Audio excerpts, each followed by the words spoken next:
Good afternoon. Hello. Today is a continuing story of interviewing folks from Good Shepherd so that they can share their stories of faith. And today we have Amy Dougherty with us. And Amy, thank you for participating. I think your story will be very meaningful to our parish. And with that, I will let you begin.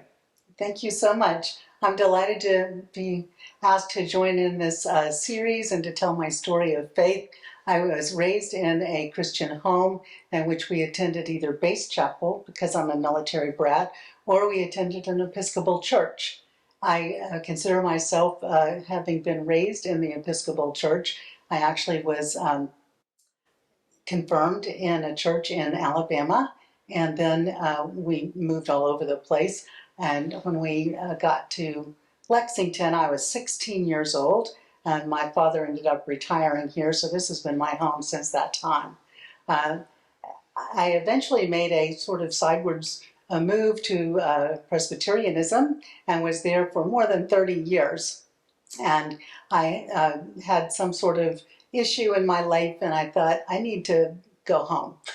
And so I visited Good Shepherd in 2016. It was a marvelous Sunday in June, and I was sitting on the front row because that's where the space is for wheelchairs, which was fine with me. And I looked up and I saw the window that has the marvelous opened arms of Jesus, and I felt very welcomed. The priest at that time preached on love, and I started crying. And I thought, I really am home. So that was a very good experience, and I've been warmly embraced by the congregation at Good Shepherd, and I feel like I've been able to exercise my calling there, part of my calling, or as I think Father Hendry calls it, your discernment. Mm-hmm. So I really enjoy working in church leadership, and so since I've been at Good Shepherd, I've been on the committee to vet the new priest coming in and make a selection for others to vote on and so on. And I've been on the vestry, and I've served on several committees. I mentioned how much the structure at Good Shepherd has meant to me, and because of that and my views, my thoughts, that I would like that to be available for generations to come, so that other people can be welcomed in that space like I have been welcomed there. I'm now on the endowment committee. So I just want to be sure that we have enough funds, for example, to keep the building going in future generations. I consider Good Shepherd to be one of the most gorgeous buildings in all of Fayette County, and I'm glad that I get to be in its space every week. Over the years, there's several passages of scripture that have meant a whole lot to me. One of my favorite is near the end of the Old Testament book of Deuteronomy. And it's a little passage, and it says, underneath are the everlasting arms. And I think about God as the everlasting arms, and underneath all of us, each one of us individually, and the whole earth and all of the cosmos too, are the arms of God himself. And I just am so comforted and reassured by that no matter what's going on in my life or the life of people around me, underneath are those everlasting arms that are going to keep us going. One of the passages all of my life that has meant so much to me is Psalm 27, verse 1. And it is, the Lord is my light and my salvation. Whom shall I fear? The Lord is the strength of my life. Of whom then shall I be afraid?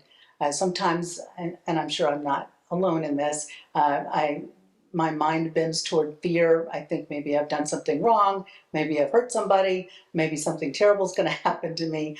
And very often, my last thought at night, right before I'm going to sleep, is to repeat Psalm 27:1, and I just think about the Lord being my light and my salvation, and it's very true and very calming, and I really appreciate that verse as part of my faith walk.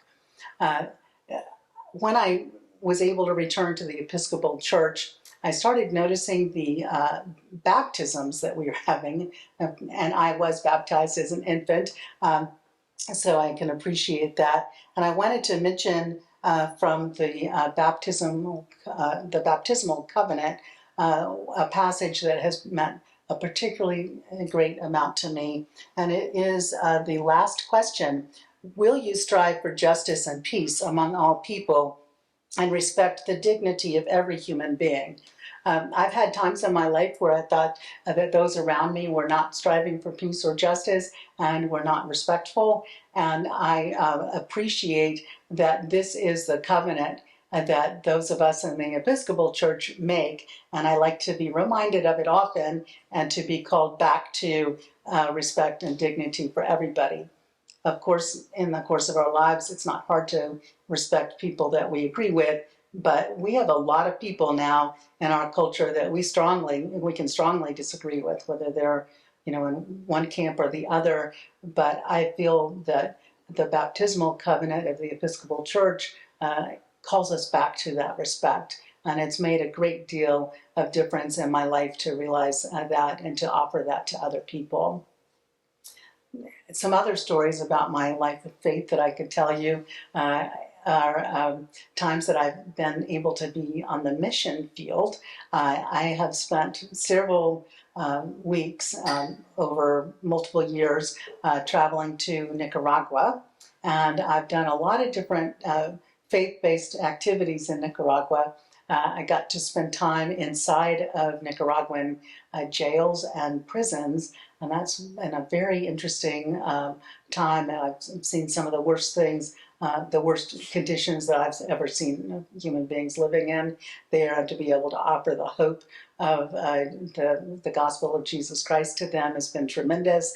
And I have worked with a school there. Unfortunately, their government has closed it down, but for a long time we had a school over all ages that I was on the board for, that we fed and educated 145 Nicaraguan students in a rural area. And the reason I bring that up is because there's another passage of scripture that I feel has guided me a lot over the course of my adult years, and it's one of the stories of Jesus where he's talking about meeting up with people at the judgment and asking them whether they've been, whether they're his or not. And in that parable, Jesus describes people as being his if they gave a glass of water to somebody, if they visited them in prison, if they provided food and shelter. And I think about that because often in my mind I get high and mighty and think true spirituality means that I've memorized some scripture or memorized all the liturgy, or that I've behaved in a certain way. And what Jesus offers us in that passage, and I believe it's Matthew chapter 25, is that true spirituality is offering a glass of water to somebody in need. It really brings it down. and that's something all of us can do, and I really appreciate about the faith journey is that we're all invited to be part of that. Another constant theme of faith in my life has been that I can sense God's presence with me. And I've been so grateful for that. In my younger years, I'm not quite brave enough to do it anymore, I traveled by myself on long flights. So one time I met a friend. I traveled by myself from Lexington to Cape Town, South Africa, and changing flights and all sorts of things. So it was a long experience, and it was a lot to make sure that I was, tended and safe. And the whole time, I just felt the constant presence of the Spirit of God with me. It was very reassuring, and I think about that and about all the scriptures and the different liturgies that we talk about with God, God being with us and in us, and it's a very joyful experience there. So I've had other experiences in my life. I get to tell a lot of stories since I'm now in my 60s. I've had a lot of experiences. But about 10 years ago, I had a bout with cancer. And at first we thought it was going to be really, really serious. It was serious, but I thought it was going to be really, really serious. And just this whole notion that I was in God's hands and I could make it through that, whatever the outcome was going to be, was really with me. That was a really big presence in my life, and I'm so grateful for that. Um, um, I don't often tell this story because it's pretty wild, but I actually got a pink slip from my job from a funding cut. I was assured it wasn't from my actions, but I was working for a legal services group, and they simply lost $400,000 worth of funding, and that met people. So I got a pink slip, not at all what I thought was going to happen in my life. And 6 days later, I got the cancer diagnosis. So it was a big turmoil. So you think you're on a good path, and then the bottom falls out of it. But even during that time, I was constantly assured of God's presence. And later, after I had finished the cancer treatment, a colleague of mine from law school asked me if I wanted to join her in law practice. Well, I had always been kind of like a security first person. I worked for the state government, retired from there, and then I worked for legal aid, which I adored, and provided services to low-income people. And I was salaried by the organization, so I wasn't like trying to sell my work or anything like that. And I was, without activities, no employment. And so I thought, well, we'll just give this a go and see what happens. And so I got into private practice when I was 51 years old for the first time. And that was a big faith journey for me. I didn't know if, I was going to do it right. I didn't know if I was going to help people. I didn't know if I was going to hurt them, whatever, and the provision of legal services. But just focusing on what you're doing and paying attention and enjoying listening to people's stories and what their needs are and figuring out ways to help them has been a tremendous joy in my life. And I'm really very blessed by the presence of God and that, and by the community that I've been able to be part of creating at my law firm. We have a lot of people hired now. By a lot, I mean like 8. So, and that's been fun to be able to give people jobs and watch them grow and bloom through that as well. So for me, that's also part of my faith journey, and being part of the community at Good Shepherd is a huge part of my faith journey and experience, and I anticipate that will be true for years to come.